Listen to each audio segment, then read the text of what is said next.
But the words, "What are we waiting for?" were also a clue to what Bishop Murray was concentrating his mind on, especially in his final years, the journey to the next life. Today, we celebrate his life on earth. Seek God's mercy for any sins and failings on his part, and pray that he now enjoys the peace of the next life for which he longed.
In Bishop Donal's life, endowed as he was with a brilliant intellect, keen speculative powers, and attentiveness to the needy. We've already heard of those works, an extensive list, but they are only some, already at the beginning of today's liturgy. What mattered most, however, for Bishop Donal was to live, to help others live, the wonder of being a Christian, with the vision of hope that it offers. Indeed, I think we could say that it was his ability to wonder, to think, to ask deep questions, and to speculate that made of him something of a contemplative in action. Though acknowledging the ambiguity in all our achievements and progresses, nevertheless, he relished the developments and opportunities in technology, science, and social progress. He loved technical gadgets. He liked to hear of progress in science. But deep in his soul echoed a line from Psalm 8 that is a song of praise to God for creation and the wonder of our human dignity. And it says, "When I look at your heavens, the work of your fingers, the moon and the stars that you established, what are human beings that you're mindful of them, mortals that you care for them? You have made them little less than God, and crowned them with glory and honor." That wonder was the hallmark of Bishop Donal's life. The dignity and wonder of what it is to be human was a constant theme in his thoughts and words. The glory of God is the human being fully alive. That's a phrase he often repeated. He encouraged us to ask the deeper questions about what it means to be human, and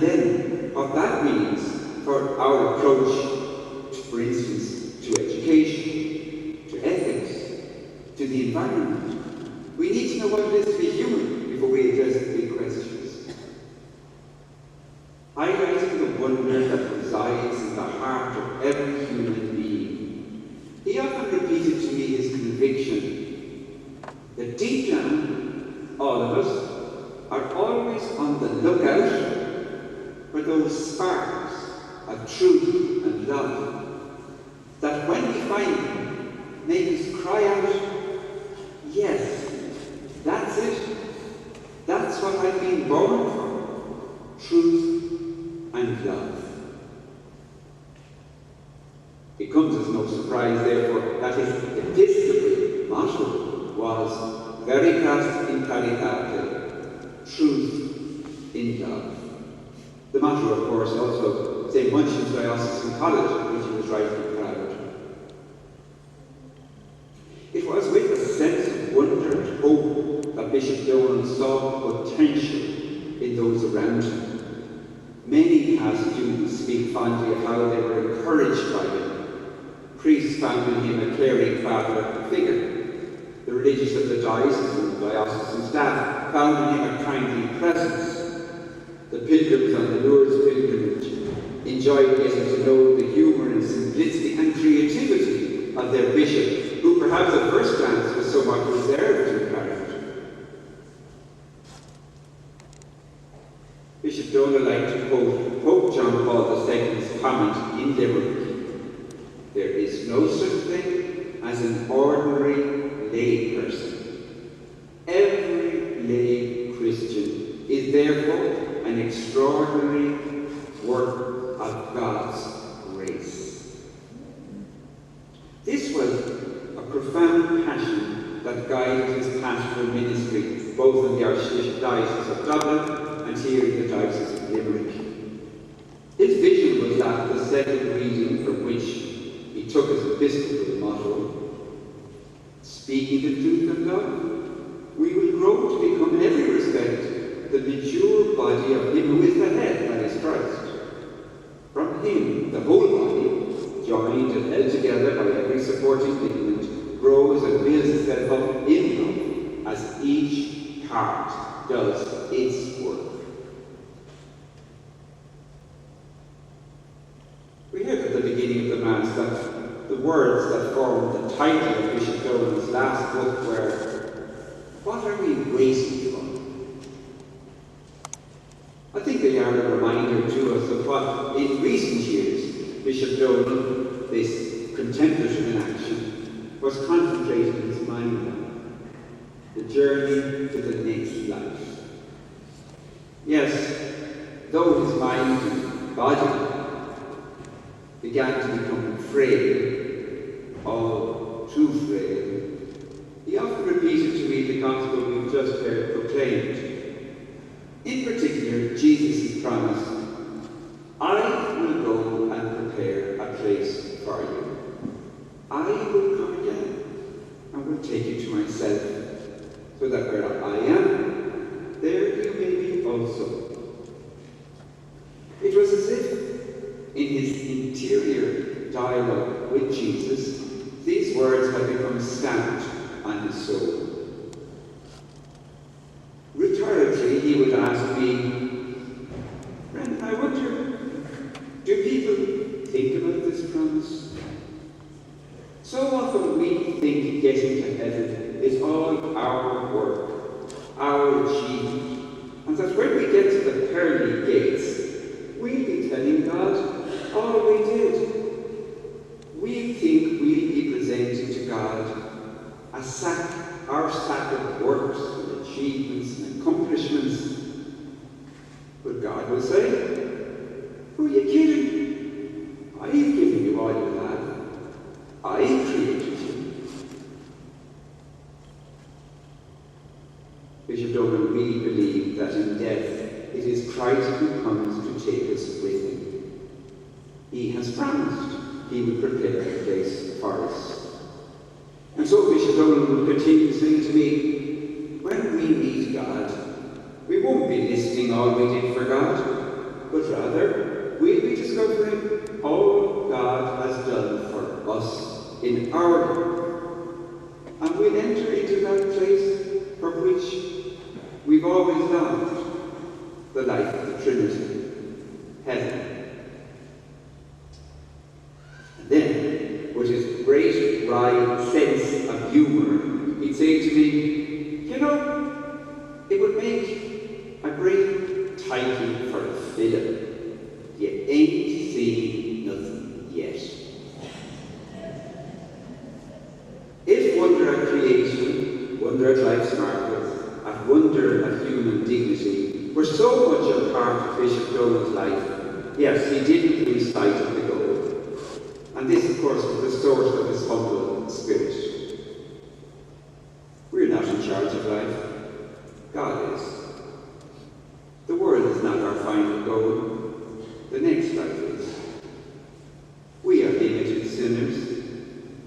God is all-powerful mercy.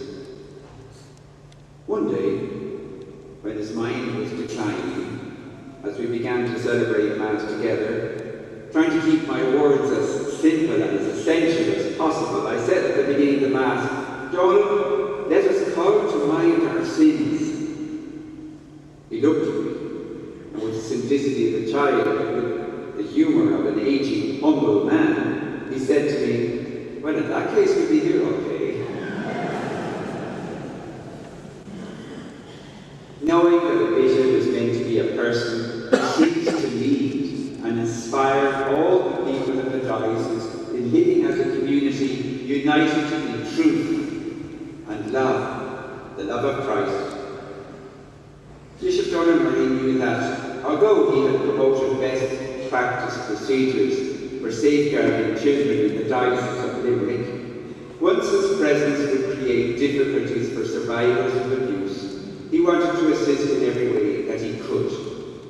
He realised that to remain on would create difficulties for some of the survivors who must have, as he put it, the first place in our thoughts and prayers. And so he tendered his resignation, reiterating his apologies for past failures. Let me conclude on a personal note. I remember very fondly the day in 1982 when Bishop Donal was ordained a bishop in St Andrew's Church on Westland Road in Dublin. I was then a young seminarian in Clontarf College, and we were so much in awe that one of the priests of the college was to be ordained a bishop. It was a wonderful, moving occasion on a beautiful, sunny day. Little could any of us have imagined how much the world and the church would change over the years. In recent years, Bishop Donal liked to tell me what was going through his mind as he was walking in the entrance procession on the way into that ceremony. The thought occurred to him, this is my last chance to make a run for it. Of course, he didn't run for it that day, but he did go on to run the race of faith, in good times and bad, right to the end, to the day of his death.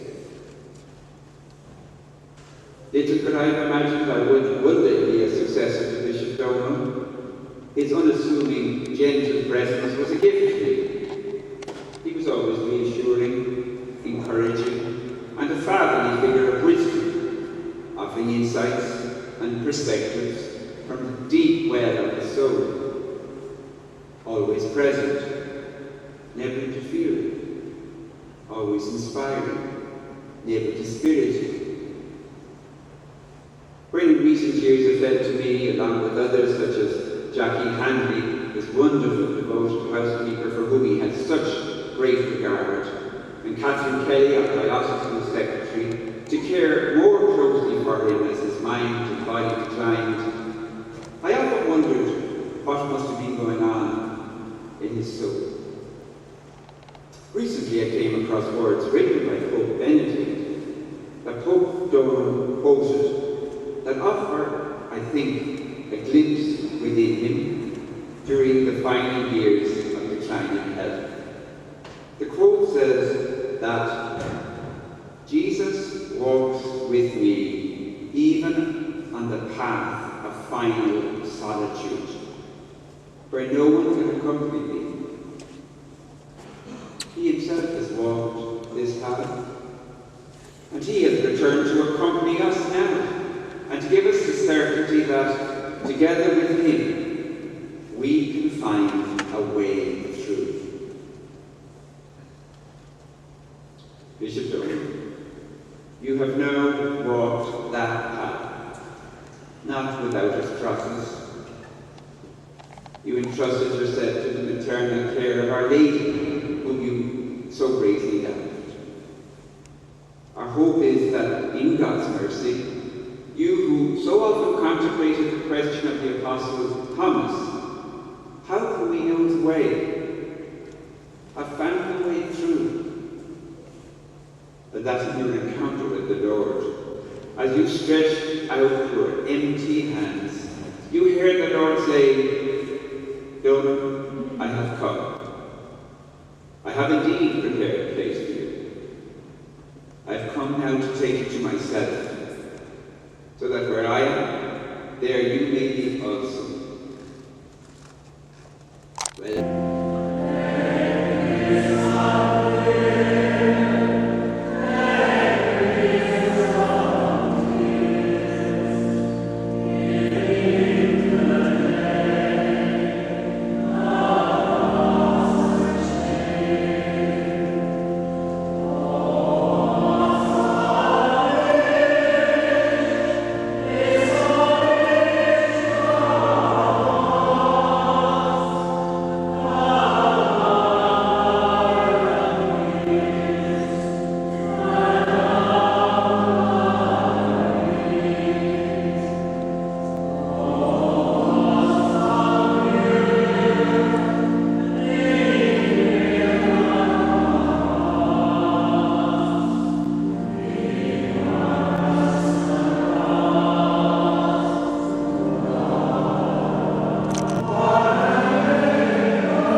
Well, we'll see. He's on the bishop.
So yeah, I have to try and rethink life now.